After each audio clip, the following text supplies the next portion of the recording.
ഓ ചങ്ങായിമാരെ, good morning, have a nice day. ആഴ്ചയിലെ ഇന്ന് ഒന്നാമത്തെ ദിവസം തിങ്കളാഴ്ച.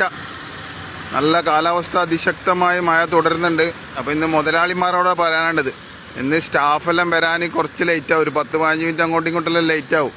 കാരണം ഇന്നലെ രാത്രി കറണ്ട് പോയതാണ്. ഇതുവരെയായിട്ട് കറണ്ടൊന്നും വന്നില്ല. ചില സ്ഥലത്ത് മിന്നാതെ പോയിട്ടുണ്ട്, ആടിയുടെയെല്ലാം എന്തെല്ലോ സംഭവിച്ചിട്ടുണ്ട്. ഇപ്പോൾ കറണ്ടെല്ലാം പോയിട്ടുണ്ട്. അപ്പോൾ ഇന്ന് സ്റ്റാഫിലെത്താൻ കുറച്ച് ലേറ്റാവും. അപ്പോൾ ഇന്ന് മുതലാളിമാർ 2-3 ദിവസത്തേക്ക് എല്ലാവരും ഒന്ന് കണ്ണടക്കണേ സ്റ്റാഫുകളോട്.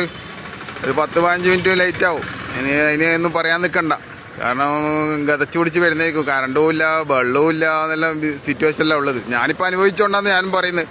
അപ്പോൾ എല്ലാവരും മുതലാളിമാരെല്ലാം ഒന്ന് ക്ഷമിച്ചേക്കണം തൊഴിലാളികളോട്. ഇന്ന് ഏത് മേഖലയിൽ പണിയെടുക്കുന്ന പണിക്കാരോടും മുതലാളിമാർ ക്ഷമിക്കണേ എന്ന് പറഞ്ഞുകൊണ്ട്, എന്ന വിശ്വാസത്തിൽ ക്യാമറാമാൻ സയ്യിദ് മുസ്തഫാക്കൊപ്പം കണ്ണൂർ സുൽത്താൻ.